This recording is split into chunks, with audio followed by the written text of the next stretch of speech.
We on? Oh, okay. Welcome back to Kingdom Kast. This is your host, Bad Love Chuck. And over to the bottom left-hand corner is my guy, Country. And over to the bottom right is my guy, Boogie.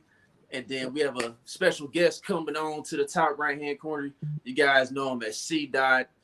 He works for 610 Sports KC, hosting the drive at 2 p.m. to 5 p.m. Central Standard Time, weekdays, Monday through Friday. Also hosts CBS Sports Radio on Saturday nights from 5 p.m. to 9 p.m. Central Standard Time.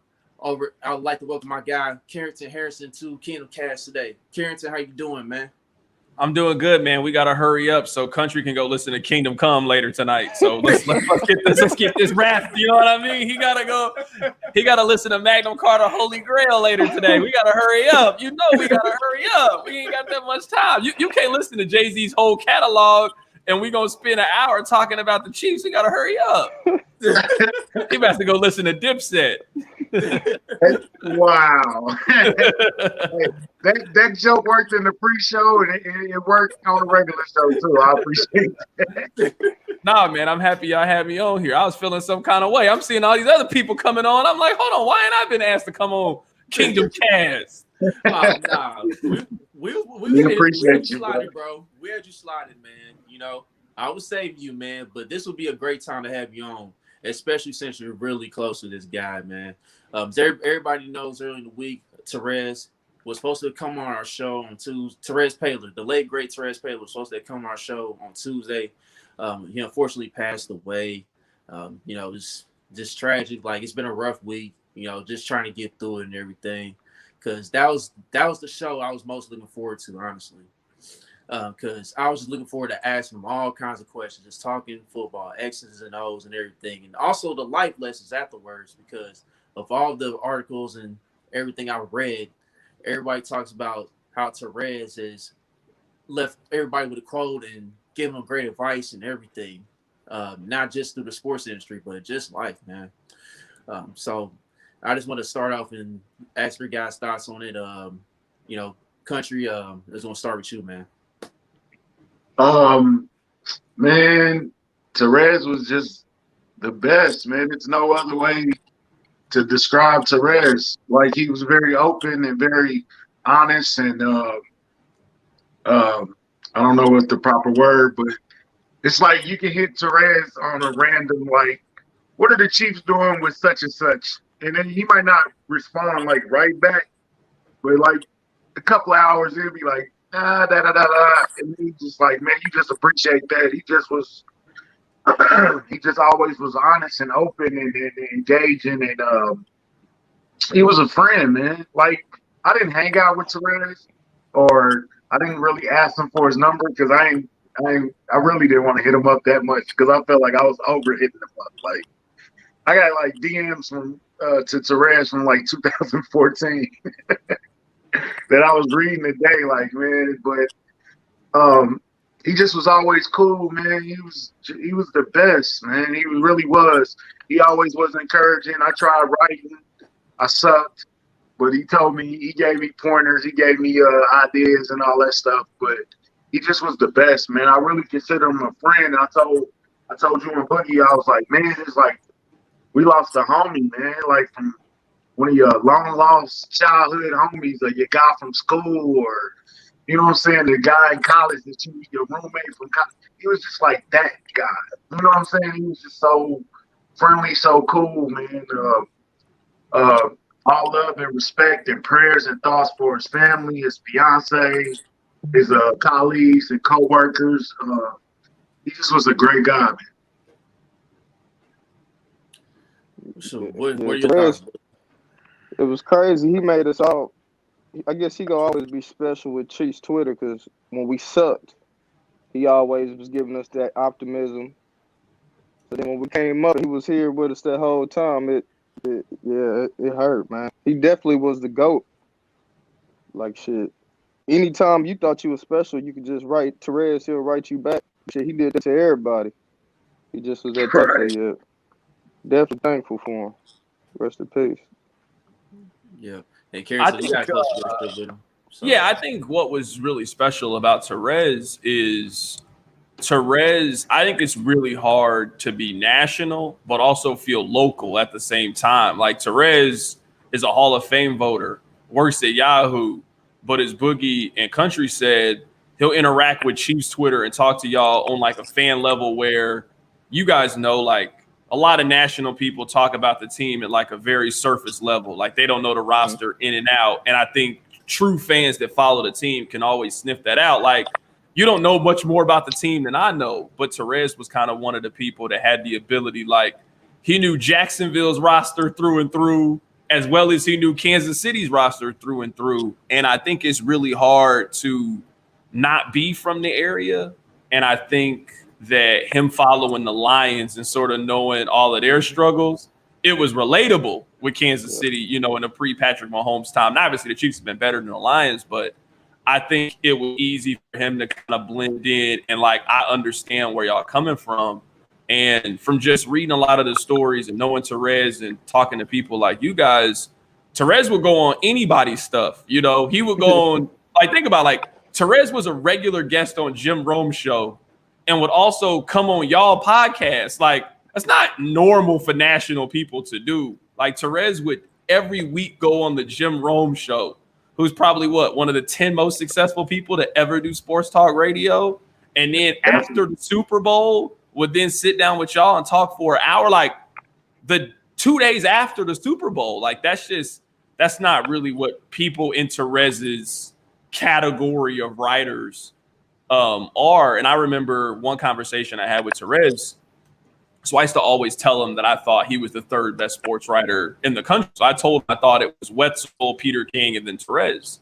And we had a conversation one time, and I told him, I was like, I think you can be Peter King at one point. Like, I've been around Peter King, and I've just seen how the energy is. Like, I remember I went to the Combine whenever the Chiefs had the first pick back in 2014. And I saw it with my own eyes. Gus Bradley, who was coaching Jacksonville, was on the podium talking, left the podium and went directly to Peter King and started laughing like they was homeboys. So you kind of see how information works in the NFL, you know, and just knowing how Terez was with players, knowing how Terez was with coaches and getting sources. Like, I firmly believe that in the next 10 years, Terez was going to be the NFL writer, the NFL reporter. So I actually listened back to the Terez Paylor show a couple of days ago, and he was talking to Binkley about how he was excited to write the story about Mahomes' second Super Bowl and how the lessons learned from last Sunday, how they were going to fuel the next championship run. And that hit me. Like, we never go get that column because, you know, Terez would have knocked that shit out of the park. You know, like Terez would have understood. Terez would have got some quote from Mahomes that nobody else in the country could have got. Like, that's just the kind of reach that he had. Yeah, and like just to look back on his career and everything, man, from, you know, covering the Missouri Tigers, covering the Kansas City Chiefs, and then going national with Yahoo Sports. And like you said, I felt like he was gonna be bigger than Peter King. I mean, he was so young, like he really was just about to reach the apex of his career, basically. Because I mean, you gotta remember, he's a voter for the Pro Football Hall of Fame as well. So Terez had a bunch of accomplishments ahead of him, and it just felt like at the end of the day, it just felt like we lost our Derek Thomas, we lost our Kobe Bryant as far as, like, you know, sports writers and everything. Yeah. And it just like when I woke up and found out that Country was just hitting me up, like, and then I just hit him back. I was like, man, what's up? What's going on? And he told me the news, and it was gut wrenching. It really was gut wrenching because, like I said earlier in the show, that was a show that I was really looking forward to, man. Because Carrington, I remember when you had introduced me to Terez, but we was out, man. We was out just kicking and having a good time. I think it was at Firefly a while back. You had introduced me to Terez, and I didn't have much of a conversation with him because, like, we was just all just trying to enjoy the vibes and everything. But just everything I heard from Terez and watching his career and everything, it's a gut wrenching loss for all of us, man. Yeah, and I mean, one more thing about Terez, like, we all black, so we know there'll be a lot of black people that be like, yo, I got you. Hey, you know they ain't got you. You know what I mean? Like, you know they ain't got you. Like, Charles, you know, you was selling hoodies and t-shirts. Country, you work for a small business. Like a lot of people like, yo, I'm gonna come through, I'm gonna show support. And they not gonna show no support. Like Terez was one of the few people that like genuinely wanted to see us win. You know what I mean? Like legitimately wanted to put people in a position in which they could succeed and push them forward. And I think when you get older and you try to kind of do things more for yourself, you realize a lot of the people that say, oh, I'm gonna buy a t-shirt, really ain't gonna buy a t-shirt. Like Terez was one of the people that really would have bought a t-shirt. So I just think that's really important. And I think really the lesson from all of this is just Terez. You guys know, I know Jay Binkley super well. There ain't a person alive that loved football more than Binkley other than Terez. Like sometimes I would just talk to Terez and it would just be like a random Tuesday. And I would just hit Terez up like, yo, I think Marshawn Lynch should make the Hall of Fame. And I would like make my argument for why Marshawn Lynch would make the Hall of Fame. And we would just randomly have a conversation about why Marshawn Lynch should be in the Hall of Fame. Like he was just always ready to have those kind of conversations. And I just think his passion for sports, his passion for people, it's been really cool. Like I tweeted this earlier. I mean, I've talked to Terez probably every week for like the last 7-8 years. Like whether it's he came on the show or he didn't, or I just had a question. Like I've learned more about Terez in the last 5-6 days. Like I don't know if y'all saw that story about T.O. Like I didn't know that story about T.O. until today. Like I had no clue. Like Terez wasn't somebody that was like, yo, I did this, or you know what I mean? Or I put this person on, or I didn't put this person on. Like I've learned more about Terez in the last 6 days than I've learned talking to him, you know? So that's been the really cool thing over the last couple of days is seeing and talking to people like you guys. Like he had the same effect on my life that he's had on you guys. So that's been really cool to see. Yeah, it was crazy. I got the phone call from one of my guys, a white guy, and a cool guy, and he was like, "Yo," he was crying. I'm like, "Why is it?" He was like, "I got bad news," and I'm like, "Okay, who got cut from the Chiefs?" Right? Just thinking random. He was like, "Yo, Terez passed away," and I'm like, "Terez who?" He's like, "No, Terez Paylor." I'm like, "Dude, are you crazy?" Like Terez, man, we got an interview with Terez tonight. He ain't passed away. Like it's not believable. So you get off the phone call. I hit up my boy Kent. I'm like, "Bro, I just heard some crazy news. Is it true?" He was like, "Yeah, it's true, man." And then the next person I called, the first person I actually called was Carrington. And I said, "Bro, I just heard like I don't know what exactly I said because I was out of my mind. But I was just like, bro, I just heard the craziest thing ever. Like, and C-Dot was like, yo. And I was like, damn, it's true. Like, it's really true. And it's just so tragic and so sad. I hit Boogie up. Boogie's at work. And Boogie, I don't know if you got shit, I didn't believe this shit. The string of cuss words and screaming you did when I called you. I don't know if you got in trouble or what. And I was just calling Chuck because I knew we had that interview. It was extra cold that day, extra snowing. I wasn't going to make the interview at first because I was having to go to wings and things. And then Darren told me we were closed. So I'm like, yo, I get to do the Terez Paylor interview and I get to talk to my dog. And then that happened, man. It was just the craziest. I called Charles. I maybe called you 10, 12 times, bro. Like, just blowing your phone up. Like, this is bro, are you sitting down? I've never had the are you sitting down conversation with somebody. But I had that. I was like, Bug, are you in your seat? Like, this is some news that's gonna shock you. It's gonna blow your socks off, bro. And it really didn't hit me till Yahoo put that tweet out. And then it was real. It was really real. And I ain't gonna lie, man. I ran to the bathroom. I shed a few tears, man, for Terez. It just really hit me like a ton of bricks. You know, it's just like, man, my dog is gone. And we're not gonna get that insight. We're not gonna get that laugh. That laugh. You know, like Terez had the best laugh.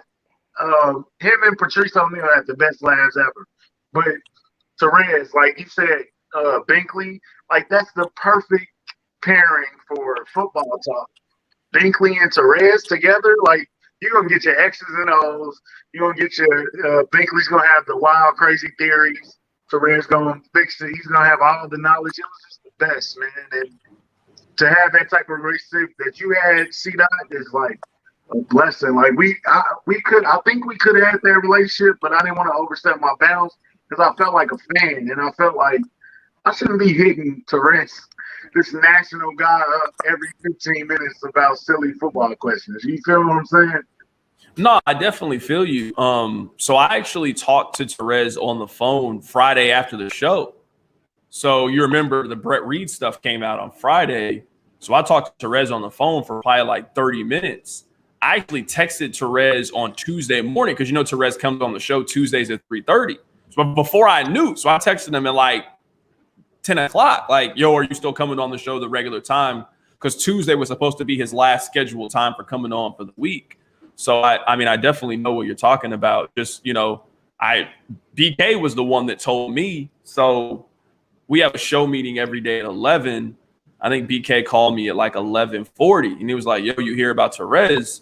I thought Terez had got fired at first. Like I was like stunned at that. You know what I mean? Like, right. Because like he was like, have you heard about Terez? Like, you know what I mean? Like I wouldn't think that because I listened to the Terez Paylor show as I was driving home on Monday night because he does the show at Binkley on Monday from 7 to 8. So I listened to that on the way to the crib. So then I had just texted him. I'm just waiting for him to reply. Like I was expecting that. So when he was like, have you heard? I was like, what do you mean? And then he told me, and I was like, man, get the fuck out of here. Like it just didn't seem realistic. You know what I mean?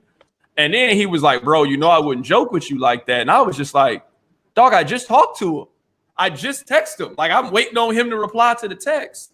And I mean, I probably did what y'all did, just like went back on past conversations. And I went back and I reread our conversation the day that he got that Alex Smith news. Remember when Alex Smith got traded to Washington, Terez was the person that broke it. And I was really happy because y'all follow the media the same way that I do. I mean, it was a foregone conclusion to me that Schefter or Ian Rappaport was going to get that story. If it's a story of that news, Schefter, Rappaport, or Glazer are going to be the ones to tweet it. So the fact that Terez was the person to get at that time the biggest story in the NFL was dope. You know what I mean? Like that was just really cool. And that was just such a win. And kind of to my point earlier about Peter King, like that's how you kind of build that brand of, like you guys as Chiefs fans, you wouldn't believe it until Terez said it, like somebody else could say something and it'd be 100% true, but y'all waiting to see what Terez got to say about it or what Terez thinks about it. And Terez was always super flexible. Like I was thinking it this week, Friday, whenever the JJ Watt news happened, and we was like looking for a national person to come on and talk about it. And I was like, this is when Terez would come on the show. You know what I mean? Like, this is when I would text Terez and be like, hey, what do you think JJ Watt would get in a contract? And, he might not come on the show, but we would talk on the phone for 10 minutes. And I would be like, yo, I talked to Terez. He said this. So just that kind of, I'm not going to say I took it for granted, but just having the ability to have the access to the person that's plugged in and knowing that he'll talk back like instantly. And then when I didn't have it, I'm sitting there like, yo, what do I do? Like I want this information. And I knew always exactly where to get that information from. That I was in this Yahoo story a couple of days ago. They was like talking to people who was colleagues. And I mean, Terez went from, so when most people first met him, he was covering the Missouri Tigers. Before that, he was covering high school football and basketball. You didn't upgrade to the Chiefs. He didn't knock that out of the park. He then is at Yahoo. He becomes one of like, that's not a normal progression in a 7-8 year span. Like people don't take those incremental jumps from covering Raytown South to now being one of the key reasons that Terrell Owens got into the Hall of Fame in a 6-year span. Like it's a long process. It's a slow grind for you to get to that point. And it just goes to show you the hard work that's put into it. And I say this all the time, like when you do this, you find out the people who like sports, and there's obviously nothing wrong with liking sports, and you find the people that like genuinely love the sport, will watch the all 22 film, will really dive deep into it and really bring some insight. And Terez was one of those people that I thought had like a true, genuine passion for it that I thought was pretty evident if you talked to Terez for any amount of time. You know what else I realized Terez did a lot? When other people broke the story, if it was just local people, random people that wasn't that big, he always gave them credit too. I noticed a whole bunch of people showing examples of him doing that. Yeah, he did that a lot. It's certain guys in Chiefs Twitter that I would put Terez, BJ. Those are two guys that were like born in Chiefs Twitter, and we watched them rise and go to the levels they go, and that's why we hold them in such high esteem and on that level. Like your boy Nick Wright. Like Nick started in Kansas City. Like it's like, didn't he start on like a late show, like the evening show, like the show that nobody's supposed to be listening to or whatever? And he rose to the ranks, and now he's on TV. I check him every day. You know what I'm saying? Like he's on ESPN. It's like we're proud of that. And Terez went from a beat writer to a national writer, and he stayed. It was like he stayed local. Like he didn't get a big head or like, hey, I'm too far ahead to be talking to you little guys. Like, you know what I'm saying? The fact that he told us that he would come on our show as early as 2018. When me and Chuck decided to start, like, let's do a podcast. Who can we get? I'll ask Terez. Hey, I got 15 minutes, but yo, I got to do Brian B. Shonda's show first, or he's gonna be pissed at me. It's like, man, he was the best, man. Terez was just simply the best, and I miss him. I missed him when the J.J. Watt news came out. It's just like, yo, this is where Terez says, yeah, he fits. If we can get him at this price, or we can do this right here, then we can get him. That'd be nice. And then we didn't even have it, and it just sucked, man. It just sucked, for real. So. And my favorite interaction with him, I already said it on Twitter or whatever. It was at the time when he was asking Andy Reid about Eric Fisher, because Eric Fisher, it was back 2015. He moved from left tackle to right tackle because he was struggling or whatever. And, Andy Reid got a little testy with Terez, whatever. And then I laughed and I asked Terez, like, was that your last question? And Terez said, hell no, ask me more. So that's what I liked about Terez. Terez, he wasn't intimidated by anything, man. Like, even when he did show a human side, you know what I mean? At the end of the day, he still went out there and, did his job, and he wanted to get the scoop on everything. And, that's one of the key major things I like about Terez. And just to have that moment, man, just to have that moment of, man, we're gonna chop it up with Terez, dog. We're gonna have a lot of fun today. And like I said, it's still really difficult. It's still really difficult to get over it, man. What's like the image? My image of Terez is shorts and like a button up in that hat. The hat. The bucket hat. Yes. Definitely the bucket hat. You'd be like, yo, there goes Terez. It's like, man, he's a newspaper guy. Like, he's not supposed to be. You're not supposed to be that popular as the newspaper guy, are you? Like, you're not supposed to be like the superstar guy, like that every fan was like running up. There were more people running up on Terez than some players. No, definitely. Terez had like an aura about him that, I've been in the Chiefs locker room, and just like anything, there's like a hierarchy, where like, if you're a regular person, you just ain't going up and talking to Patrick Mahomes. Like, I'm not saying that he won't just talk to you like you're a human being, but I'm saying it's like, that you can't go up there and talk to Patrick Mahomes. You know what I mean? Like, that's not your time. And there's like that on any team. You know what I mean? Like, when Eric Berry was on the team, you knew you just couldn't go up and talk to Eric Berry. Like, he just wasn't going to talk to you or give you anything. He might say, hey, what's up? But he about to go get something to eat. That you would see Terez had the ability to walk in there, go up to Travis Kelce. They would start instantly laughing about something. He would get exactly what he needed and move on. Or he might be there talking to Tamba Hali. Like, Tamba just did not talk to the media. Like, he just been talking to you like the whole season. Like nobody might not hear from Tamba. He might talk one time. Terez would get the only story of the year. It would be from Tamba. It'd be a 1,000-word essay on how Tamba was killing it. He would get actual quotes from him, and that'd be it. And I think when you do this, you realize sort of how hard it is and how hard it is to build that relationship, especially now with social media where the players just don't feel like they need you because of Twitter, because of the instant interaction. They don't feel like they need that middleman and that sort of conduit with the media that Terez was sort of able to blend in a way that was super relatable and in a way that was also like an authority figure in the media that I think people really trusted. Like I remember this. So you guys remember whenever the quarantine all started, how Instagram Live was like now the thing, or like everybody was on Instagram Live. And I remember telling them, I'm like, hey, you're one of the few people that players will actually go on their Instagram Live. And I'm like, use that to your advantage. Like you're trying to build this up. And, you know, remember Terez was doing those kind of film breakdowns on Instagram and like kind of trying to build up his following on there. And I'm like, you know Chris Jones well enough that he would sit on with you on Instagram Live when ain't nobody doing nothing. And you can have like a real conversation that people will tune into. So it was kind of cool to see him start to incorporate that more and more because he did some of that.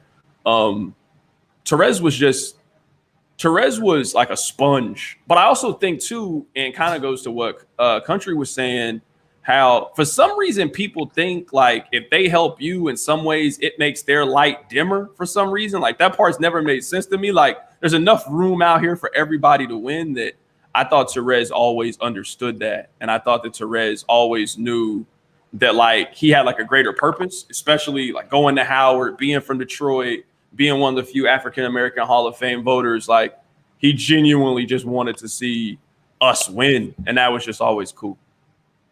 Yeah. That T.O. story, I don't know when that broke. Earlier today. I mean, I saw it earlier today. Maybe it was yesterday, but I saw it with Bob Glauber from Newsday. I saw it earlier today. Yeah, that's how I saw it. A beautiful story, man. And I hate that, like T.O. said, I never got a chance to thank him. I didn't even know he did that. You know, it's like that's another sad, tearful thing that it's like, man, like I wonder if he knew how he touched all of us. Like the last DM I sent him was of our logo. Like, what do you think, Terez? He was like, man, that's dope. I was like, I appreciate you, bro. And I'm happy I said that, man. I kind of wish I would have told him I love him. That would have been awkward. Like, yo, I love you. Like, but man, I hope he knew how much he touched people and how much they looked up to him and appreciated him. I remember when he announced that he was going to Yahoo, and me and Boogie had like middle breakdowns on Twitter, like, man, we was going to Tennessee, and I think Herbie T.O.P. had left the same time. He went to New Orleans, yeah. He went to New Orleans and Terez went to Nashville. It's like, man, we about to suck. Terez is leaving, and Terez, he actually DM'd me and it's like, man, I ain't gonna be. I'm still gonna be around Kansas City. I'm still gonna give you guys a lot of love and a lot of attention. And I appreciated that, man. That he was still that humble guy, even though he was going national. Like us, I was so proud of him, man. For real, he always looked out for the little guy, man. Then you guys try to ruin Brooke Pryor after that, but we don't got to get into that today. Whoa. You guys tried to ruin Brooke Pryor after that. She took over for Terez. Y'all tried to get her out of the paint immediately. Country, he ain't saying nothing too. Country, that's what happened. No, I never went at Brooke. I never. Live code on Twitter. I actually had conversations with Terez about Brooke Pryor.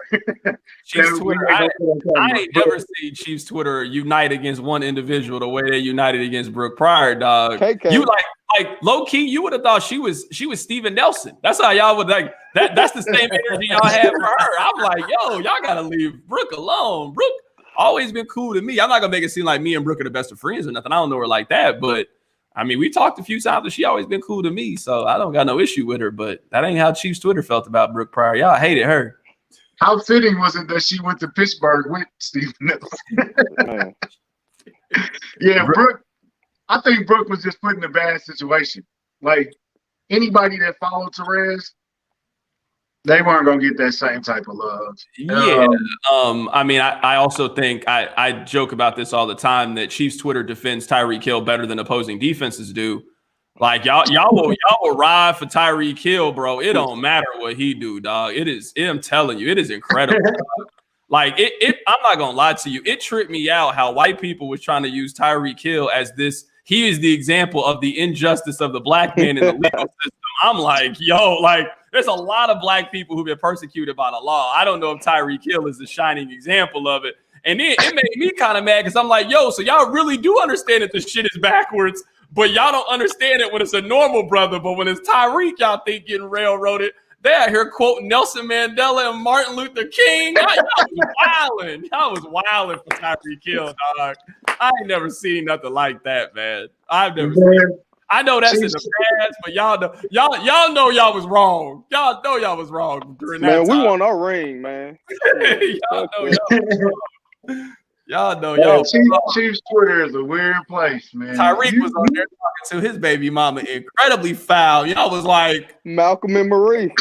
Yeah, but can he catch? Why are y'all acting this way?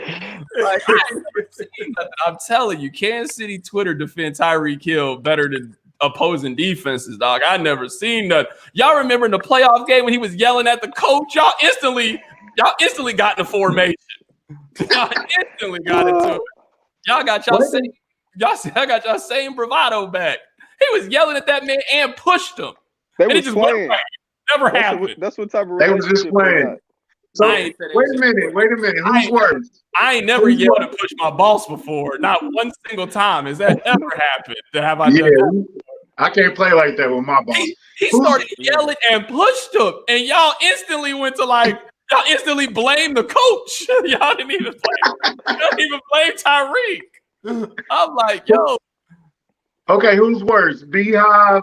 Yo, to be honest, Chiefs Twitter. Y'all actually defend Tyreek more than y'all defend Brittany, which that's Mahomes' what lady? That's his wife. That's his mother. Like y'all defend him better than y'all defend Brittany. Y'all need to have that same energy for defending her. She can't get 50-yard touchdowns, man. I'm sorry. Y'all defend Tyreek more than y'all defend Brittany. It don't make no sense. Like you would think Brittany would be in the no-fly zone. Like y'all can't say nothing about her. Like y'all would leave her alone. Y'all bother her more than y'all bother Tyreek. It don't make no sense. They defend Kayla more than they defend Brittany. Oh, 100%. Kayla. She had that trash, that busted challenge. Like, that's not even how it goes. Like, why are you doing this? Go back and watch her busted challenge. She didn't understand the rules of it. Like, I'm not participating, but I know that's not how it goes. Like, wait a minute. She did a busted challenge? Bro, she did a busted challenge. Hey, send that to me, buddy. She did a busted challenge. I'll look you up. You know I got you. Yeah, she did. Yo, did you guys know? So that used to be Rory from Joe Budden's podcast. That was his girl before she started talking to Tyreek Hill or Travis Kelce. Oh, I didn't know that. Are you serious? Yeah. So Kayla used to talk to Rory from Joe Budden's podcast. Yeah, before she started talking to Tyreek Hill or Travis Kelce. My bad. Yeah, she definitely upgraded. She was talking to Rory. Yeah, she started talking to Rory. Yeah, she do got a tie. She bad though. I ain't gonna sit here and lie to you. She called. I ain't gonna hold you. Right. Podcast about to get me fired. I'm just on here. I'm just speaking facts. Gotta sound like Stephen A on here, man. Kelsey makes decisions. So I'm out here sounding like Mark Jackson. How many? I would knock that out of the park. No question. That man Mark Jackson said that about LeBron's wife. In the middle of a basketball game. Like, what? Yeah. This dude talking about Savannah is respect. Savannah is top notch. He said, I would knock that out of the park respectfully. There ain't no way to say that you're gonna knock a man's wife out of the park respectfully. There's no respectful way to say that. None whatsoever. There's no way to say that. So C-Dot, you got into the business. It's been over 10 years, right? Way over 10 years. So I just had my 10-year anniversary in December of last year. So yeah, no, I just had my 10-year. I didn't do nothing for it, but yeah, no, I just I didn't even know. But so we have this like HR portal that it tells you when you first started. So yeah, it was like this because I dropped out in 2010 to go work for Nick. That was not a good financial decision for me, but it was a good life decision. I met you through Danny. You remember Danny, right? Of course you remember. You were like, I think you were like intern then though. Nick was doing something at the Boys and Girls Club or the Swope Center. He had like Tyson Jackson and Tank and Turk.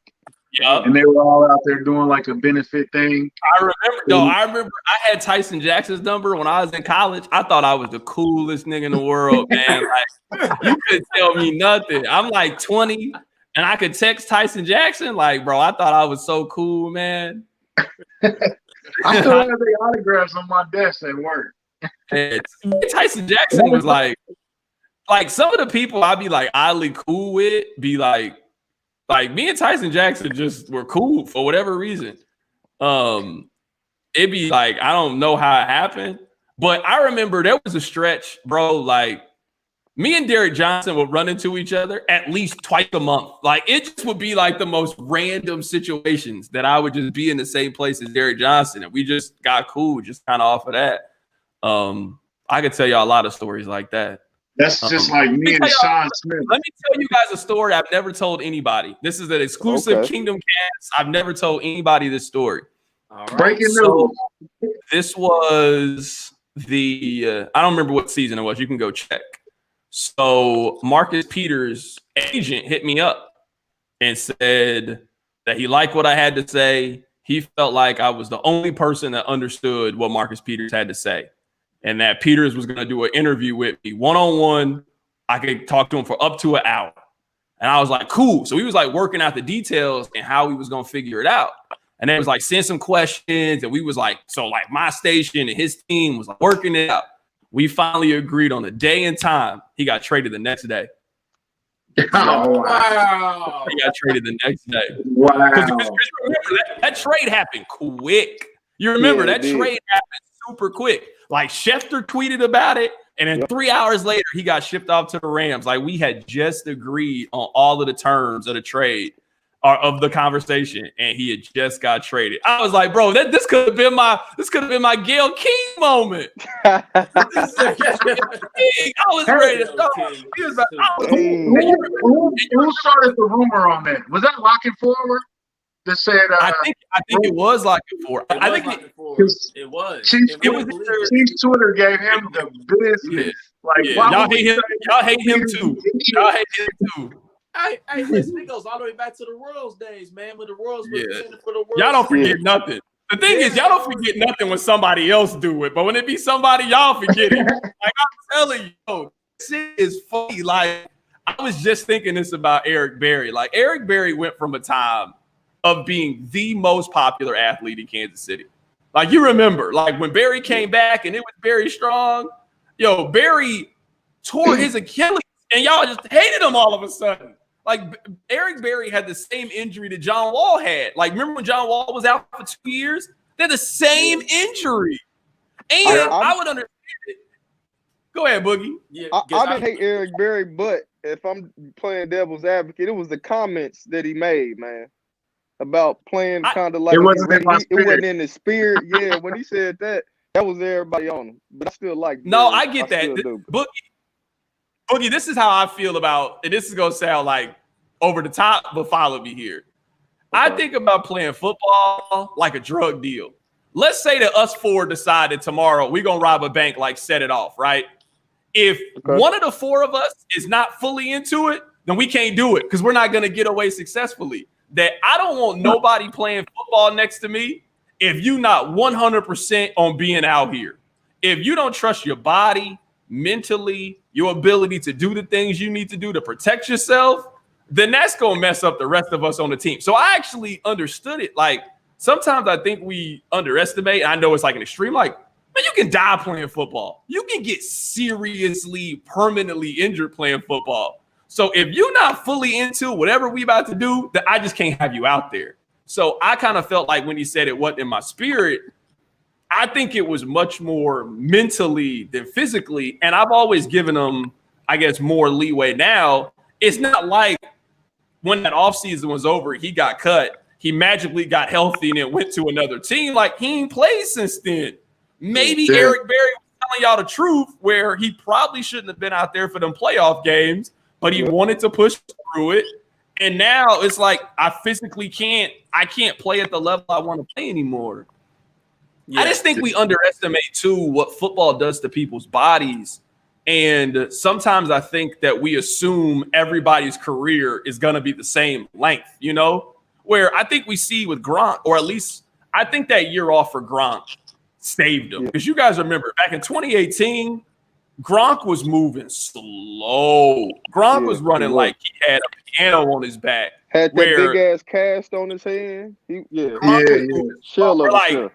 I think last year having that full year off to get his body fresh and his mind fresh and then come back and not have to be a team's number one option, I think that did wonders for him. I've always appreciated Gronk, but I just think we think that every great player has to have this 13, 14-year career. Man, some people are great for 7 or 8, and then it's over. Like, I think it's just over for Eric Berry. I think it was over at the end of 2018, and he just tried to push through it. But I think it was pretty apparent that he was just physically, mentally, he was just done playing football at a high level. Yeah, and like I gave Eric Berry some leeway too, man. I gave him some leeway myself, man, and not just because like I had a personal. Chuck, you don't give nobody leeway. You done fired Alex Smith and Andy Reid 17 times. You probably cut Mahomes already. Don't give me that. I gave him some leeway. Don't be bringing that up, dog. Don't be bringing that up. I still got the proof. Nah, you know I still got the proof. Yeah, it's out there. It's out there. Whatever. Look it up. But anyway, see, the thing is, but no, this is the thing. And Boogie, you know this. Chuck don't like anybody. Country like everybody on the team. Yeah, that's a fact. That's a fact. Country like every draft pick, every trade, every decision they make. Man, Country me on and Country done fell out so many times just because I done criticized the Chiefs player. Like, he be ready to throw away the whole friendship over the shit for real, man. Dead ass, man. Like, don't matter. Country will argue you about remember that Brandon third round Albert. pick they had? Yeah, he'll be like, yo, they should pay Brandon Albert. No, they shouldn't. Yeah, they should. You don't know football.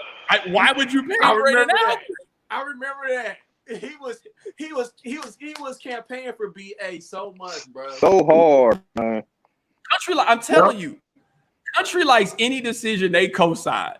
He ain't never been critical of Veach. He ain't never been critical of a third down or fourth down call. It'd be 4th and 5. They run a draw play. He's like, well, Andy knows more than I do, but that's wrong. Let's call it what it is. Wrong. Why are you saying this? Hey, Country got mad because the Bucs players started talking shit because the Chiefs players was talking shit. I saw it. Yo, the thing about it is, I actually saw that, but I didn't feel like arguing with Country on Twitter, so I just left it alone. Yo, Country, the Chiefs, the Chiefs been talking shit for a year. They've been out here doing backflips, giving piggyback rides, peace signs. Chris Jones went on First Take and said we winning 6 of these things. Tyreek said we winning 7. Like, the Chiefs. Now, I got nothing wrong with it. It certainly makes my job more interesting. But you can't do all the talking the Chiefs was doing, and then the moment y'all finally lose, you mad that the Bucs been doing this for a week? They've been doing it at a parade. Yeah, Super Bowl winning parade. parade. I know about that too, man. I'm like, Country, they got the right to talk, man. We got Country was mad. They blew. No, let me explain. Man. No, I was mad because the same fans that was talking along that whole ride, then we lost, and they was like, oh, well, we just got to take it. No, keep talking. Keep the same energy. That's what I'm saying. Don't stop talking now because we lost. Keep talking. Y'all act like we ain't coming back. No, they're going to come back. I just think. At that moment, my bad, Carrington, but at that moment, what do we really have to say, dog? We got embarrassed, dude. At least we won 2 years ago. Come on, man. Come on. I love you know me. My thing is the game's the game. I follow that. Like Boogie can make fun of me. I ain't gonna take it personally. It don't like that's the game. Like you gotta give it. And I think most people are this way. It's not like a Chiefs fan. Like it's cool to do it when you on top. Like we all have been in a group chat where everybody flaming somebody else's sneakers. But the moment you come in there with them dirty Air Force Ones, we getting you. Like we gotta flame you. And then you can't get mad when you get flamed. That I feel like Chiefs fans, it was cool when you could claim superiority over everybody else. Now, I'm not saying the Chiefs aren't one of the best teams in the league. Obviously, they're still one of the best teams in the league. But now you in the same group with these other teams that you got to get these equal opportunity jokes the same way. That's me. I'm going to keep it honest. I make fun of Mizzou, Kansas, K-State, the Chiefs. I'm making fun of everybody. I'm just going to keep it honest with you. That's why whenever Antoine Winfield did the peace sign, I was like, yo, Tyreek kind of had that coming. He got loaded. Chiefs fans get mad at me. And I'm like, yo, Tyreek been peace signing and doing – Tyreek turned around at the 5, was running backwards, stopped and waited, and backflipped on the team. You got to know that's coming back at some point. He talked shit to the corner. Davis, he was talking shit all week. Oh, yeah. That's the game. That's life. Yep. That's what I was telling you. I was wrong. Okay. Y'all got me. We had this conversation last week, Boogie and Charles. I don't know why y'all gaining back on me. I brought it up. To be fair. Boogie always straightforward. Now, Boogie might put some porn on your timeline, but Boogie gonna be straightforward. Chuck don't like nobody or nothing. And country loves everybody. On the timeline, outside the timeline, when I call Boogie, I complain a lot. I'm sure. I want to ask you about this one situation. This is when you and Danny were together. When he hung up on Jason Lockett Ford, why was that the funniest shit of all time? I had to pull over and laugh. That was the funniest. It was so amazing. It was just.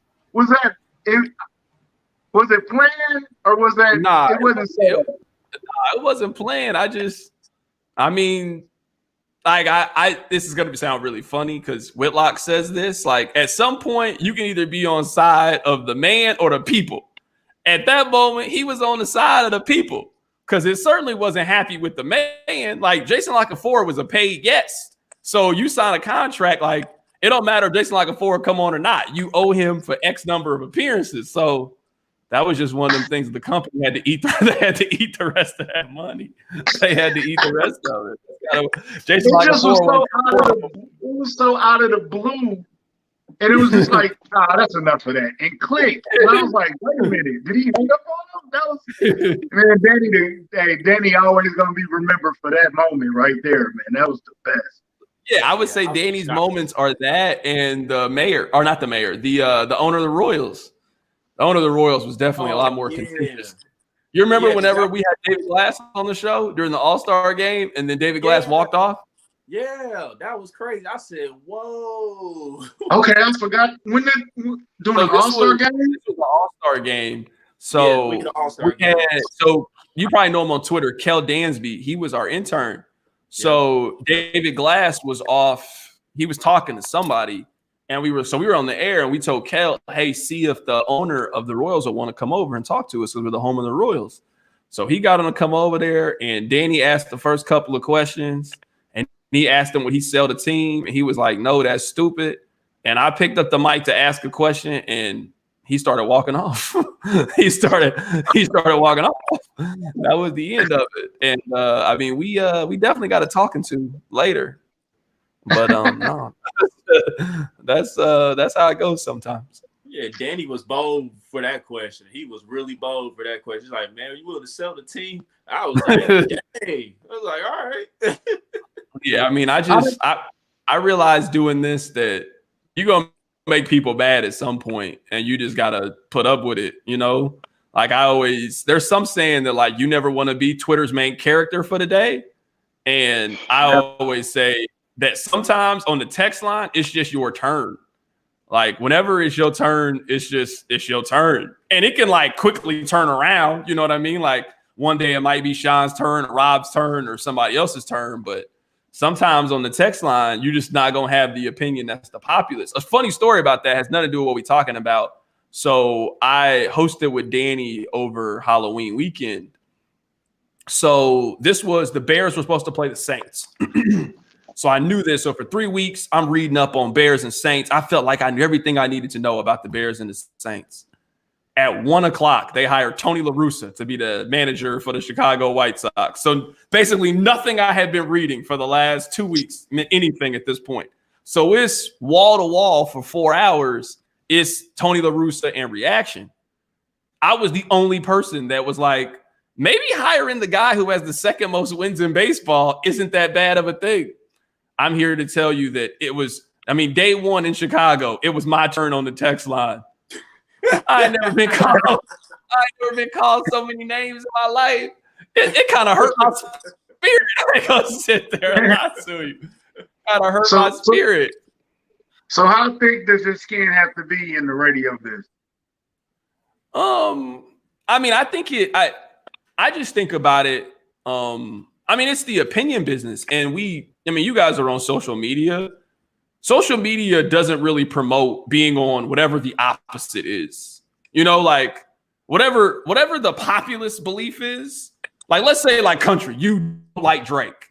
A lot of people like Drake. When you start telling people you don't like Drake, it normally don't go well for you do it. Like it'd be like, yo, how do you not like Drake? Like that's kind of the thing. So I think it just comes with time. Like you just kind of get over it and you just realize. And I think people over time can tell if it comes from like a genuine place or not. And I try to be fair. So, so this week, one of my big things with the Chiefs was I felt like we were unfairly placing everything on the offensive line. That the offensive line was not good. Like I'm not telling you guys nothing you don't know, but Chris Jones didn't get a sack in the game. Frank Clark didn't get a pressure after the first quarter of the game. Adam McCole, Hardman, Darrell Williams, and all those other guys. They had 9 catches for 60 yards. The game plan, to me, was a little bit flawed, and the Chiefs didn't have a plan B. Like, let's not put all of this on Mike Rimmers, and let's look at the total. Like, you don't get beat 31-9 because one person wasn't good at their job. You get beat 31-9 because a lot of people weren't really good at their job. So I think, that wasn't the popular opinion to have, but I think as long as it comes from an honest place, I also look at it too as it's not really my job to change anybody's opinion. It's my job to tell you what my opinion is. Like, I think this is why I think it. Let's then have a conversation on why you agree or disagree. But I always try to be like, all right, I think team A is going to win for boom, boom, boom, boom, boom. If you think team B is going to win, they ain't got nothing to do with me. I don't think team B is going to win. I think team A is going to win. This is why. I think that's what's most important in all of this. That's why I got a lot of respect for what you guys do, man. Like we just live in the content opinion creation business in like an era where it's easier to do it. And you don't have to have the platform that I have to create a platform. You know what I mean? Like, if y'all keep grinding and putting in the time with this podcast, you brought up BJ Kissel. Like, man, BJ Kissel was a fan writer on Arrowhead Pride. He turned that into working with the team. You know what I mean? Like, BJ Kissel was doing some of the same stuff y'all do it. And look at what he's turned it into. So I think the pathway and the entryway has definitely changed in that respect. So who's your favorite guest? Rex Hutler? It really depends, honestly. Terez was pretty high up there. It really depends on like the moment. I kind of have prided myself more, like taking sort of a pride in the guests that we have. And I don't feel like our show just takes anybody. That I think I try to be really selective in who's on the show. And I want our show, even though it's local, to feel like, oh, damn, y'all got that person on the show? Because, I don't really think local radio shows kind of give you that feel when that happens. And so, like, that's to maybe answer your question more specifically. It really kind of depends on what it is and what's happening, you know? So, you know, if something really big happens with baseball, I really like talking to Ryan Lefebvre. Like, I like HUD, but talking to HUD's a different kind of conversation than with Ryan Lefebvre. Like, HUD's going to give you the positive, the optimistic. Hudler's going to be, or Lefebvre's going to be able to explain it to you and tell you why this is good or bad for the Royals. You know, Terez, you know, if there was a breaking news story in the NFL, Terez was always going to be super measured and not jump out of the window. You know, like Terez was going to give you a common sense, matter of fact point or opinion on what was going to happen. It's been really cool to have Nick back on the show. Nick and upper management, they were at odds for a very, very long time. And I thought it was kind of at the detriment of the show. So it's been really cool to have Nick back on the show. So yeah, it really just depends on what it is. Yeah, I'm glad that relationship is mended. I don't know how healthy it is, but no, Nick will come back on the show. I mean, it's never ever been an issue between me and Nick. So I mean, it's never been he's not coming on I'm because of the station. That was Nick is funny because like Nick is super famous. Where one time I this is a 100% true story. Nick is I always say this. Nick doesn't answer always when I need him to answer, but if I communicate that I really need to talk to him, he'll make the time to talk to me. But one time I called Nick and he didn't answer. And then the next time I talked to him, like, yo, what's up? He was like, oh, I was just talking to Odell Beckham. Like Odell Beckham Jr., like the football player. He's like, oh yeah, that's my guy. Like, bro, I got so many stories I can tell y'all about who Nick talks to and who Nick is cool with that like it would just blow your mind who Nick knows, and it's just a different level of celebrity. Yeah, I remember that story with you and Nick, man. Nick leaving you that car behind or whatever before he had to move down to Houston. Oh, that Cadillac? Yeah, that was what a terrible investment. He's terrible for that. He was terrible for that. Dog. What a terrible investment. That was I just lit $3,000 on fire. I love that car too. That car was a smooth ride. I told I met Nick the same day I met him, right? The Tank and Tyler Tyson Jackson thing. And I told him I had burnt a copy of Hard Knocks. And Tank and Turk had never seen it. And Nick actually invited me to his house. Like, come to my house. We're all going to watch it together. That never happened, but if I ever see him again, I'm going to remind him that he owed me a session of Hard Knocks with the Chiefs. Yeah. And I mean, one thing too that I think is super important that it took me a little bit to learn, it just from being around Nick so much, is I think the hardest thing in this is to like find your own voice. Like we all listen to rap and we hear it a lot. We're like, if you're a rapper and you hear other rappers that you like, you try really hard to copy what you think sounds good and what people like. You know what I mean? And I think with time and just getting more comfortable, I felt like I kind of found my own voice from just being around Nick. And I have a lot of respect for Nick, just like in the space of, I just really appreciate strong opinions and opinions that make you think. And even if you disagree, you know, like I like Skip. I see Skip for what he is. Like Skip is an entertainer. Like sports opinions. I don't take any of it seriously, but it ain't never like when something happened, you don't know where Skip is on the issue. You know what I mean? Like, you know for a fact this is exactly how Skip feels. And then you either like, yo, this is the stupidest thing I've ever heard, or this is the greatest thing I've ever heard. That I think some of it is to the detriment of sports media, but it just kind of depends. Where I do think we've created this sort of like polarization where, you know, like you either got to be super hot on something or you got to like call it trash. You know what I mean? Like, because sometimes I watch Stephen A. Smith and I'll be like, yo, how are you that mad about this? Like, this isn't anything, like, who cares? Like, this is so stupid. Like, you debating who's got better handles, Kyrie or James Harden. Why are you so mad over the other person picking James Harden? This is such a stupid argument. Like, who cares about this? That I just have a lot of respect for Nick. That I think Nick is one of the smartest people that do this, and I think Nick is one of the people who have like true sports opinions, where you know where they stand on stuff. That I mean, I listen to everybody, and I read a lot of people, like even people that I don't agree with. I mean, I listen to Clay Travis sometimes. I listen to Keatsman's podcast sometimes. Like, I just like knowing what people think, and then it makes you think, and then you can chuck it, make a face. I listen to Keatsman's. I listen to every episode, but like I listen to it. I enjoy. I really enjoy sports opinions. I really enjoy strong thoughts. You know what I mean? I guess it's why I got into this. It's something I really enjoy. Keatsman will never get my ears, dog. I'm gonna with too. See that? I used to listen to Keatsman too. I used to listen to Keatsman a lot. Like, I don't agree with a lot of it, but I don't think the point of an opinion is to only listen to the ones that we agree with, like that. You know what I mean? Like that. What's the purpose of opinions if we only listen to the ones that we like? So I can take the good points from it and also disagree with other points. I think that's kind of what's wrong with our communication as a whole. You know what I mean? That we don't have enough of those dialogues with people that we disagree with.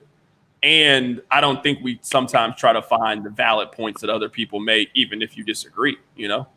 That's like true. Country and I might have a different of why the Chiefs lost the game, and I also think, like, I always say this about trades. Both people can win a trade. Like, it doesn't have to be a winner and a loser to trade. Like, both sides can equally benefit from the trade. You and Country can have an argument about the Chiefs, and both of you guys' points be right. Like, I know it sounds crazy, but it is possible to have happen. Yeah, right. That's definitely true, Carrington, because like, I've listened to Whitlock a little bit. I've listened to Clay Travis before, but Keatsman, man, that's just on a different level. Like, that dude is so far out of line. You listen to Whitlock still? Dog. Actually, I do read Whitlock. I still read Whitlock's columns. I feel like Whitlock's columns, though, have just become a big circle of anti-Black Lives Matter, and also social media is the devil. Like, bro, you wrote this column 15. I understand.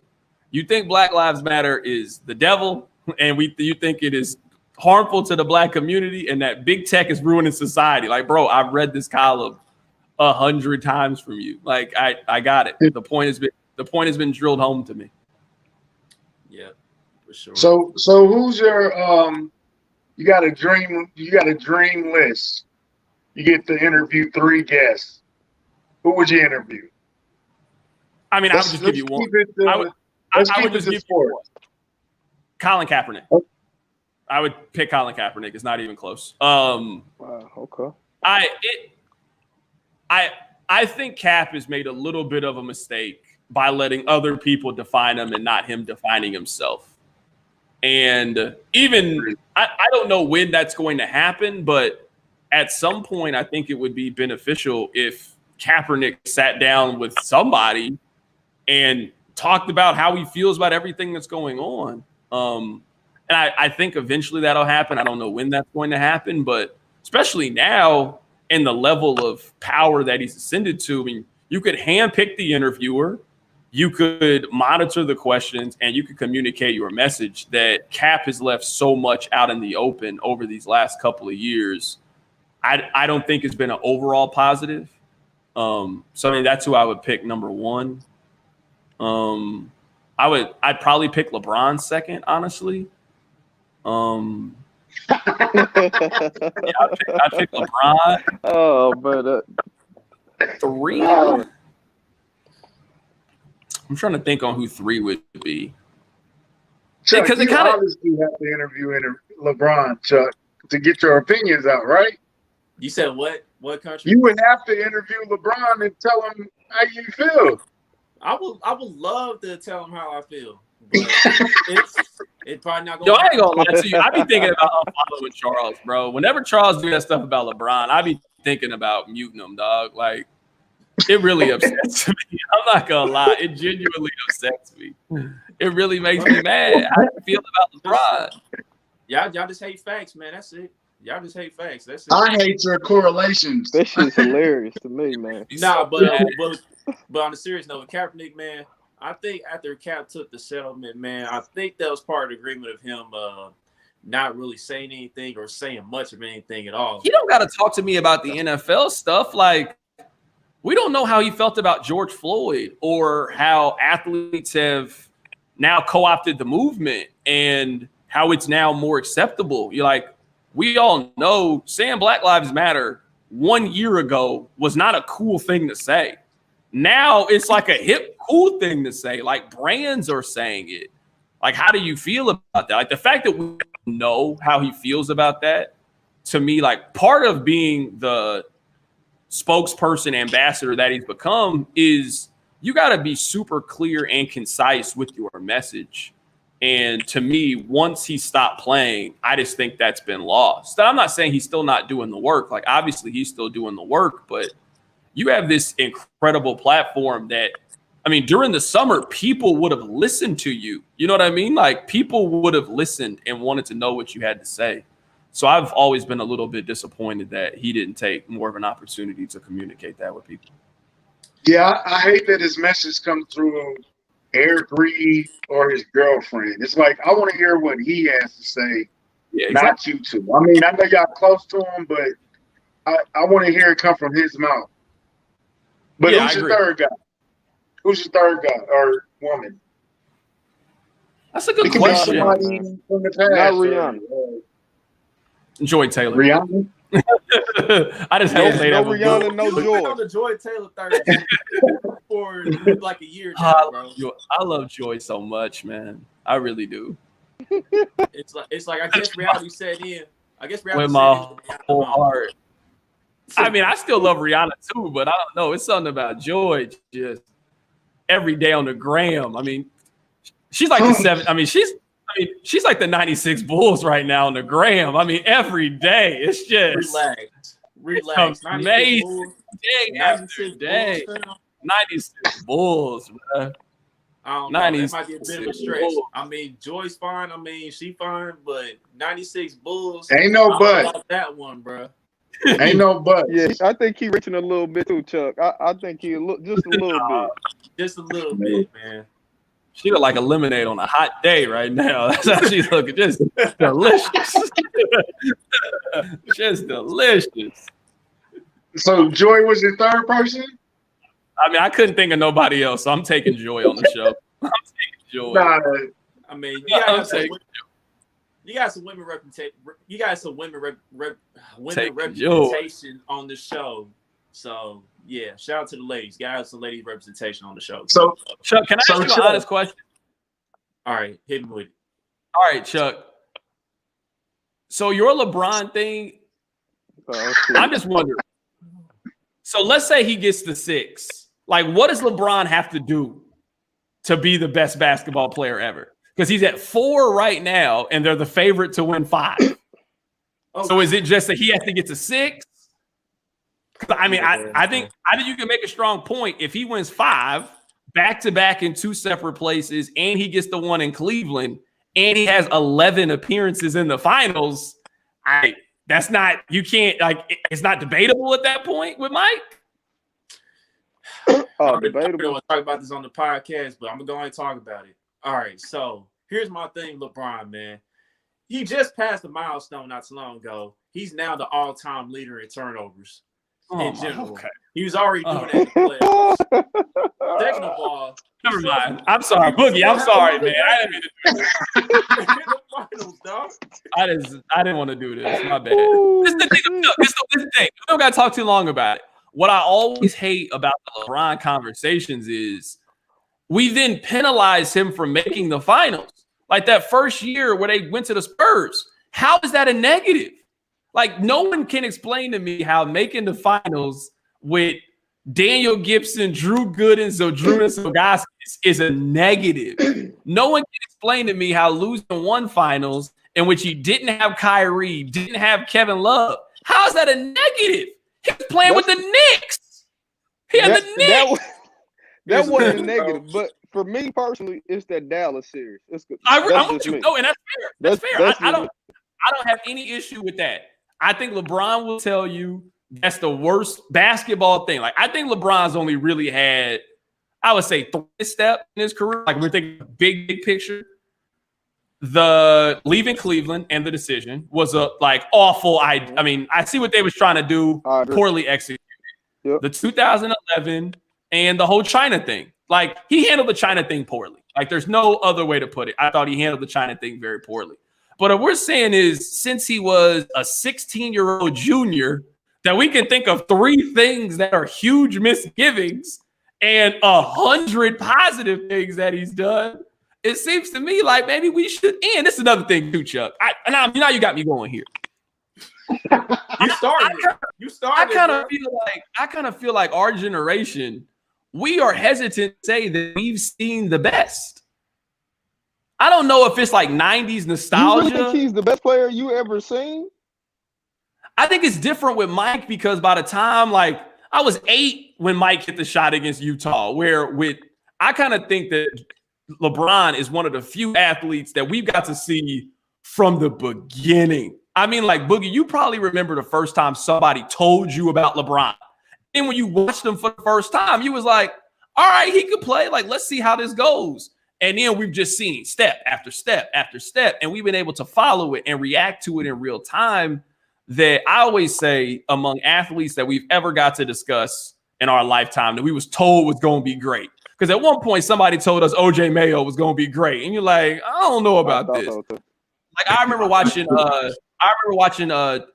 Shabazz Muhammad. Remember when he was in? I watched him in the McDonald's All-American game. And I was like, yo, he going to be the truth. Like, we've all seen that.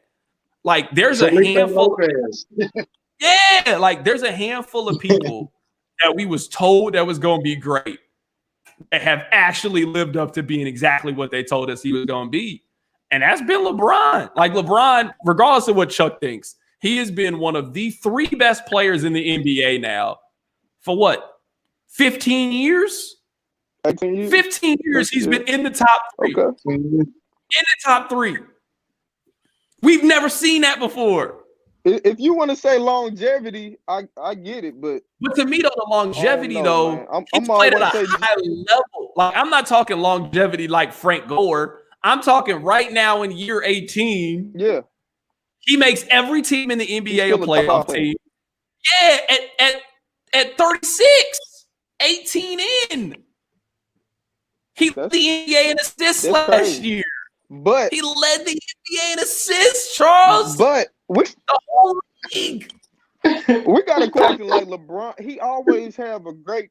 I mean, I guess they both had great teams, man. I don't know. I do think he's top. He's definitely in the top. He's one of the greatest ever. But I still don't know if I want to say he's better than Jordan. I still don't. Personally, I think him and Kobe still a little arguable. Bro, do you know I'm not at that point. I'm not at that point. But and I think the country will appreciate this. Like, the reason we think Jay-Z is the best rapper isn't because I think he's like. I actually think that Biggie is probably a better rapper than Jay-Z. If we're talking like lyrical, I think he's better. But I think Jay's just resume is just so impeccable. It's just hard to argue for anybody else. Like, you can't argue Rakim or anybody over him. I think with Mike, his resume is just flawless. Never lost in the finals. Okay. All team defenses that LeBron, and I love LeBron. His resume just has too many holes in it. You know, like, he has the 11. You've got the 4-6 record in the finals. You have changed teams multiple times. Like, LeBron's resume just has too many holes in it.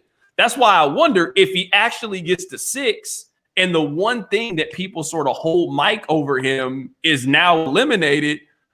Everything else that Jordan has done in the league, LeBron will have done in the league.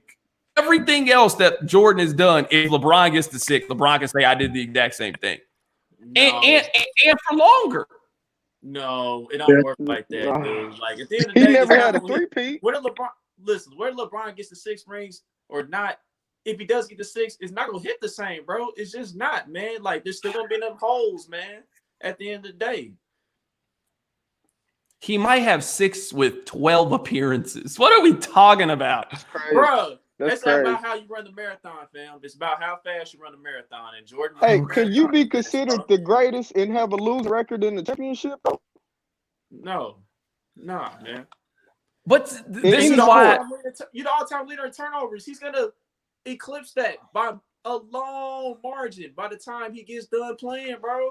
But this is why I don't like the losing record argument, because to me, like I said when we started this, it then penalizes you for going to the finals. Like let's say that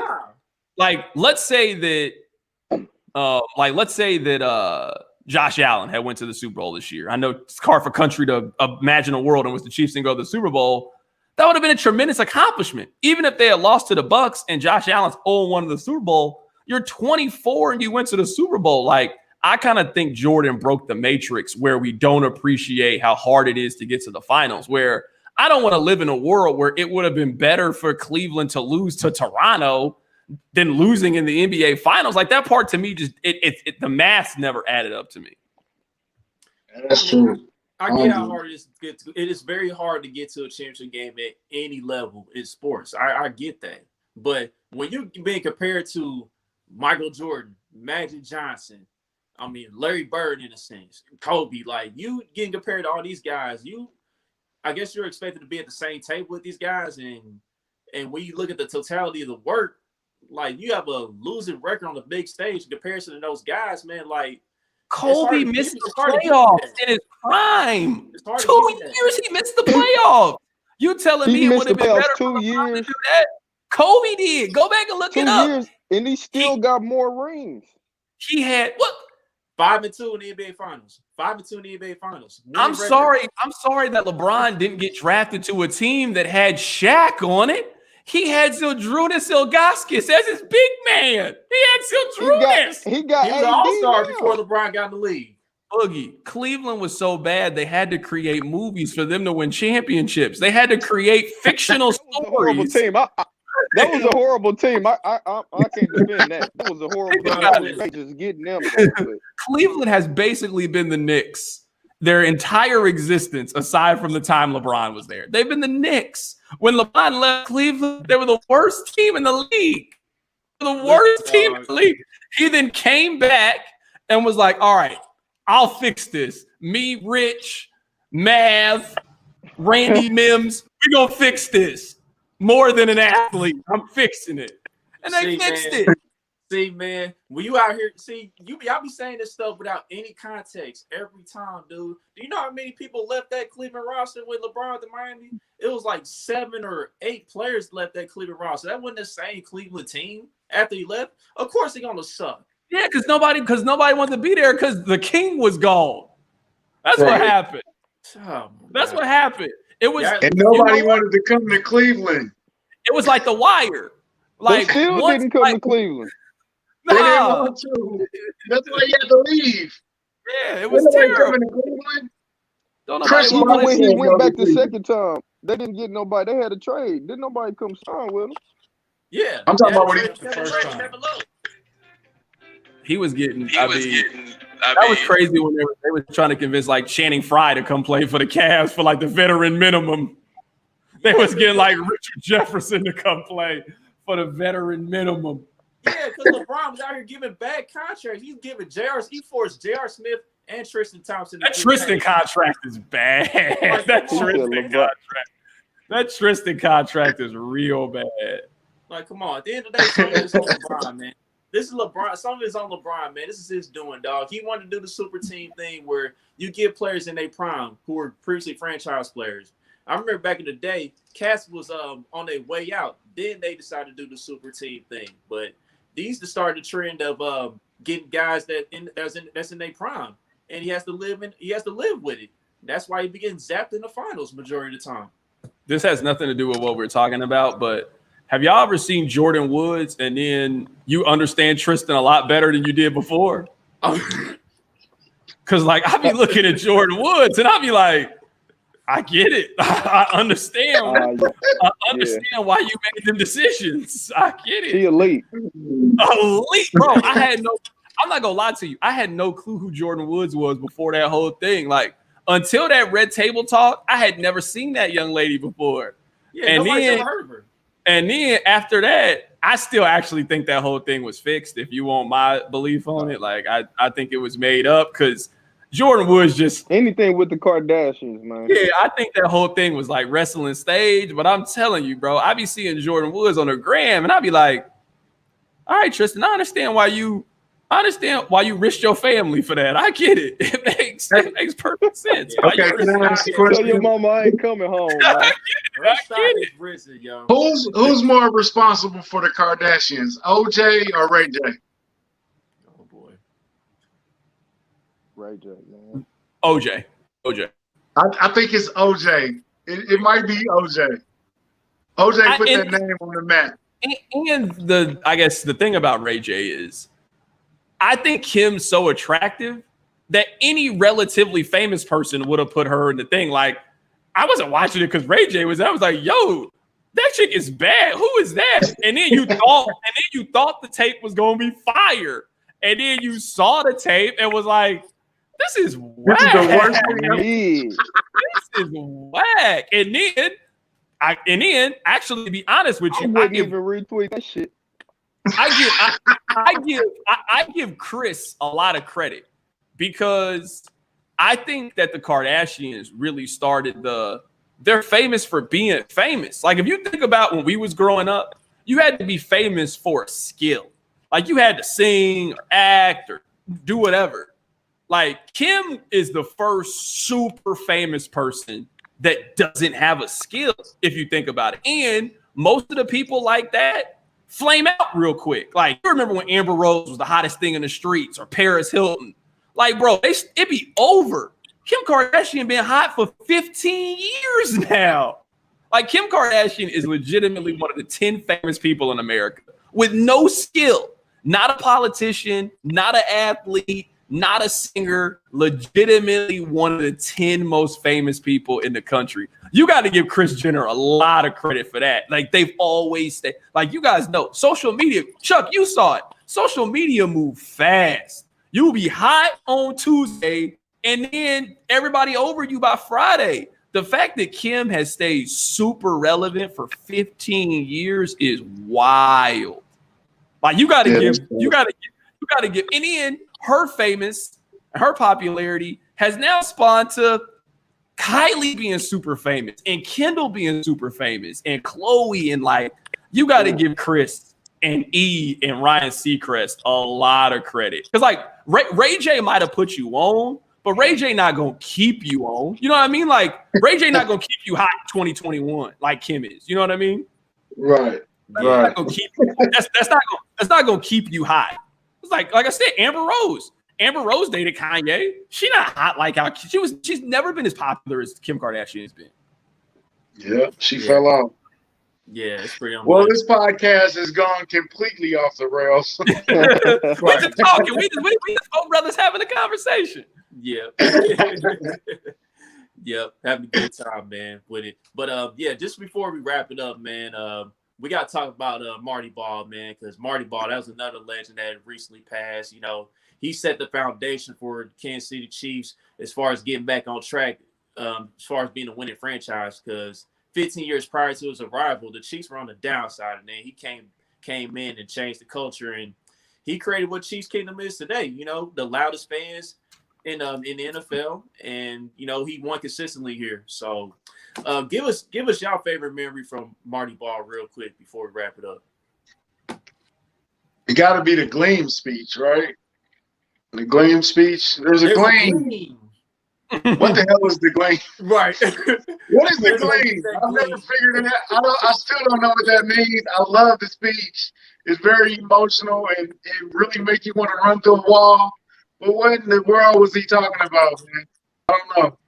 But like you said, Marty put Chiefs Kingdom on the map. He packed the stadium out, him and Carl Peterson and DT and all those guys. But hey, Marty was a good guy, man. He got some bad. When he got fired in San Diego, that was crazy.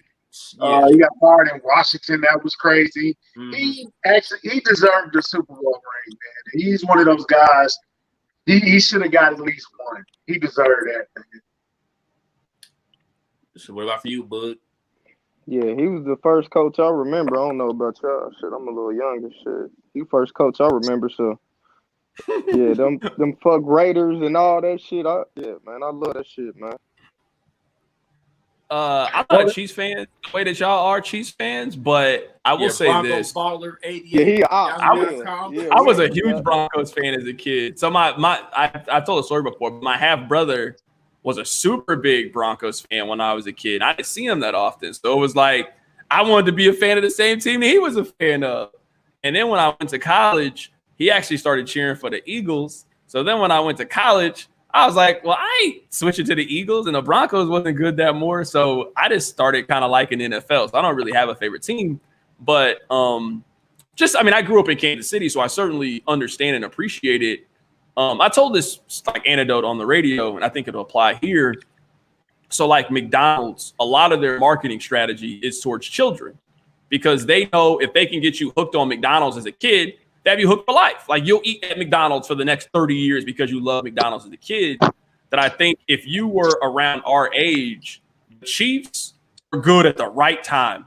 You know, we were all coming up. We were all starting to learn sports. And if you sort of look at the calendar, so like for our parents, the Royals were the thing. And that kind of got them hooked on baseball. So the Chiefs only had 2 seasons where they had a winning record from 1972 until 1990. If you think about it, that was probably the golden era for the Royals. You know what I mean? That's probably, if you look at Royals baseball from 72 to 90, the Royals went to 2 World Series, had George Brett Frank White on fire. You know what I mean? Yeah. And then when the Royals became the Royals that we know growing up as kids, the Royals were terrible for most of our childhood. That was then the peak time for football. You know what I mean? Like, so I think a lot of people's fandom where it's placed now is the Chiefs got you hooked as a kid. And they got you to buy into the Raider hater week and the Chiefs and Chopper and all of that stuff at the right time. And I think that that's so important. And I think a majority of Chiefs fans, Boog, that's around your age and our age, you are a Chiefs fan largely because of Marty Schottenheimer and those teams that they created. You know what I mean? Like that's, obviously the players, they had Derek and Neil and all of that kind of stuff. But, man, a lot of that, the vision, the tailgating, like Carl Peterson was the first one to promote tailgating and make that part of the game day atmosphere that, if you're a Chiefs fan, a lot of it is due in part to Lamar Hunt, Carl Peterson, and Marty Schottenheimer. And then now for this next generation, there's a young boogie out there that didn't really like football, but hey, we got the best player in the league on our team. You know what I mean? And he's going to be the best player in the league for the next 15 years. We might go to 2 more or 3 more of these Super Bowls. So I just think that's how it works, man. Yeah, most definitely. And for mine, this goes back to when he was in the locker room. I guess it was either before a game or after a game. I can't remember. I think it was before the game. And he had always talked about the heart. He was saying when you step across that white line, it's all about the 6 inches between your backbone and your breastbone. And he always talked about the heart. So like if you don't have the heart, you can't play football. You can't play this game. So like every time before the game, Marty always preached about guys having a heart. Like you gotta have the heart. Gotta have the heart to get it done. You know what I mean? And that's probably what stood out to me throughout Marty's coaching career. Despite all the highs and the lows, disappointment, all that. But at the end of the day, Marty, he built a strong culture here, and it's carried on to today. Yeah, agree. Yeah, absolutely. You already know country back in the 90s was making so many excuses for them 90s Chiefs. You already know he was making so many excuses. You already know. I was a Chiefs fan, but I was into basketball more during the 90s. But Country was definitely trying to talk himself into Elvis Gerbach being the answer to the Chiefs' problems. All we got to do is get one more weapon. All we got to do is get somebody on the other side of Andre Rison. We're going to the Super Bowl.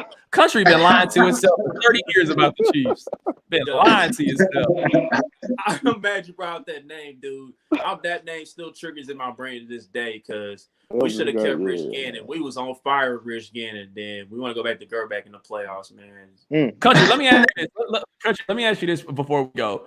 Who was the one Chiefs player you was convinced was the truth?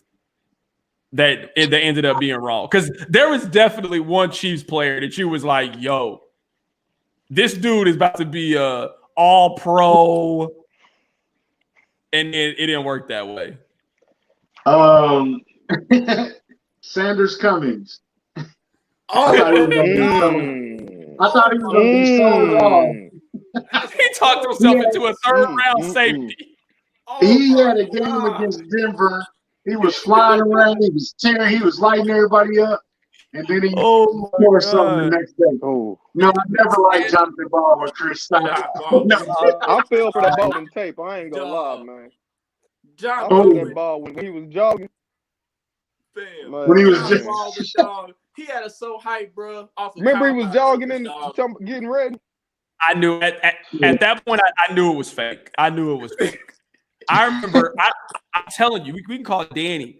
I remember that day on the radio. I was emphatic. That dude will never work, and everybody was so mad. And I was like, if you doing hard work, you ain't gonna be quick to show us you doing the work, especially in the way he was doing it. Like, and I understand this was like pre-Instagram, but it wasn't like Mahomes. The Mahomes videos are like, yo, I'm throwing the ball, sponsored by Adidas. Bro, he up at 5 o'clock in the morning. I'm working hard. I'm grinding. Everybody don't want to put the work in. I'm like, bro, if you don't get out of here with that. I knew at that moment that wasn't going to work. That was obvious. Sometimes you know. Like, yo, I remember one day, y'all remember Barkevious Mingo. He got drafted by the Browns. Yeah. He got drafted by the Browns. Go back and watch the video. He had the movie 3D glasses with the lenses popped out. I was like, that dude will never be a good pro. Never be a good pro. No chance. No chance. Like, come on now.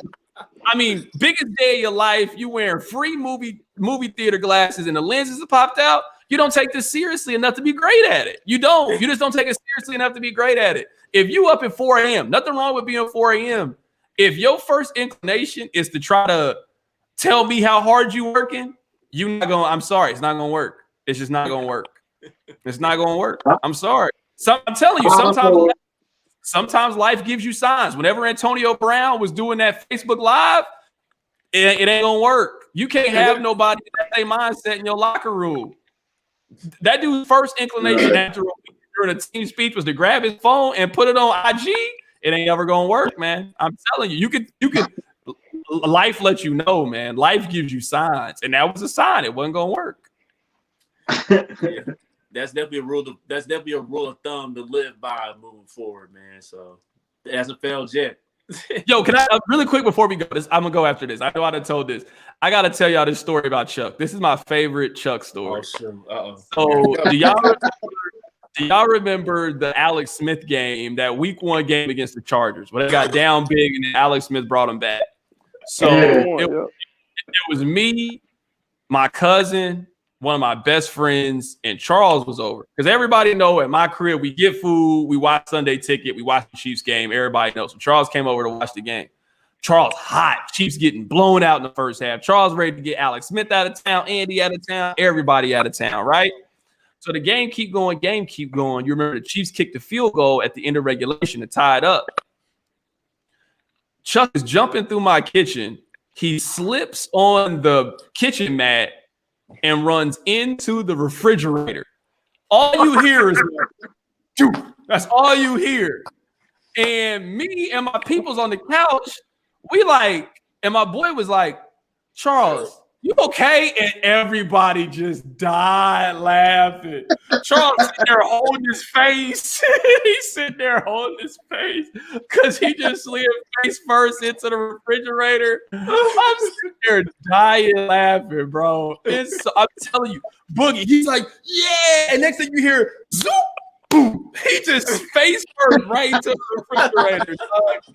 I'm dying. Charles fell. I'm telling you, them there killing us, man. Damn, Charles almost died. Charles almost. That's my favorite Charles story, man. I had to tell you that story before I left. That's my favorite Chuck story. He ran face first into the refrigerator. I never seen nothing like that before. We've had a bunch of favorite stories, man. Yeah, Charles. So Charles is the only reason I got to go to the MUKU game. So the last MUKU game at Mizzou Arena. So I told Charles, because this is when I used to hustle tickets for real. I was like, Charles, if you get us 2 student IDs, I promise you we'll get into the game. He's like, I got you. I was like, I promise you, if you get us, I'll drive. I'll make sure. Because you remember, that's when that Mizzou ticket was hot. You can ask Charles. This is a 100% true story. We saw this ticket scalper say, I got 2 tickets. Never say where they were. He didn't say if they was together. This rich white dude was like, those are mine. He opened up his wallet and gave this dude $500. Didn't know anything about the tickets, where they were. Just gave him because it was probably 200 people outside, and it was maybe 6 tickets. Everybody wanted to go, but wasn't nobody selling their tickets. So I told Charles, if you got us an ID, I'll be sure to get us in. Me and Charles went to the last MUKU game for $40 a piece, bro. $40 a piece. Now, we didn't have no seat. We didn't have no seat. We was standing up in that basket, but we went to the last MUKU game for $80, bro, and they won. We were so happy. So Charles, my dude, that was an epic game, bro. That was an epic game. Great game. And that was at the time we remember we was horrible for Dorian Green Beckham. Yeah, that's when because Dorian Green Beckham, he committed that Tuesday for signing day in the MUBKU that Saturday. Yup, that's exactly what happened. Because we still got the picture of because that's when since we didn't have a ticket, we just went in the student section. But the student section was so full that we basically just had to like stand in the aisle, and we had to like position ourselves in a way where we could see the court, but we was there. So yeah, man, me and Charles, we've been to a lot of sporting events. Actually, now that I really think about it, we'd have been to a lot of stuff. Yeah, y'all probably lost the majority of them because Charles was with you, right? Actually, to be honest, I don't think me and Charles have ever been to a Mizzou thing where they lost. Because we went to that MUKU. Oh yeah, we did. This is the last story I tell. So we went to MUKU's or MUK State, their last game at Brandon Coliseum. Yeah. So this was number 2. That's ring number 2 at the time. 2 was good that year, and I'll never forget. So this is when Rick Ross dropped Rich Forever. So that was that Rich Forever podcast. We listened to Drake Stay Scheming verse the whole way down there. Shit was so much. We listened to Rich Forever the whole way down there. And then Missouri got absolutely smoked. Then on the way back, everybody listening to no music. Turn that shit off. I don't want to hear this. It was so like the whole way down there, we listened to that whole tape, and we like, yo, Missouri, they the best team in the country. Dog, I'm telling you, Thomas Gibson and them boys put a smack on Mizzou. They whooped Mizzou in that game. Then then you got to drive that 2 hours back, and you mad your team lost. You mad your team. I know. It was a long drive back home, bro. It was a long drive back. But nah, man, I appreciate y'all having me on, man. Whenever y'all want me to come on here, man, I'm happy to do it. Yeah, we definitely got to do it again. For sure, man. Thank you for coming out today, my brother. We'll definitely do this again for sure. Boogie. So y'all know the routine. Like real quick, Boogie, promise that you if you're gonna tweet the way you tweet, don't do it during business hours, bruh. Cause you'll be like trying to scroll on your phone, and then it'd be Black Ebony Ass Cheek 63. Like, bro, come on now. Why? Come on. You can't do that at 12:05. You gotta be on dark mode, man. You can't do that at dark mode, man. Boogie is childish for that, bro. I don't mind it at 7:30. You'll be doing it at 11:30. Come on now. Come on. You know you can't do that. After work hours, man. I'm gonna work on it after work hours, man. He's a timeline terrorist. Yeah, man. He's we did it once, and my supervisor was right over my shoulder. I was like, it's Boogie, man. What do you want me? I don't mind it if it be on the phone, but I have the timeline up at work. So like I be on Twitter and I'll be like at my work desk, and then when I'm on the radio, so like I have it up, like I have Twitter open in case breaking news happen. Like if JJ Watt get traded during the show, I want to be able to instantly say, hey, I saw this. I want to react. I don't want to see no OnlyFans girl while I'm trying to scroll through the news. I'm trying to get the news. You showing me this stuff. Yeah, it's crazy, man. But Carrington, like, do you got anything you want to plug before you get out of here? No, I really don't. I'm just trying to sell these hoodies, man. That's all I'm trying to do right now. Protect your garments, right? Yeah, protect your garments. I'm about to start a Facebook and an Instagram. Dog, y'all know this. When you go on people's like Facebook ads, and you'll be like, yo, these clothes is whack. How they got on? I was like, bro, I can do this. So I'm trying to take it a little bit more seriously, man. Invest a little money into it. I'm just trying to be more like Country, man. Country out here, man. Later today, he about to go watch Backstage, the Hard Knock Life documentary later today, man. I'm just trying to do that, man. I'm trying to lay up and watch Backstage, man.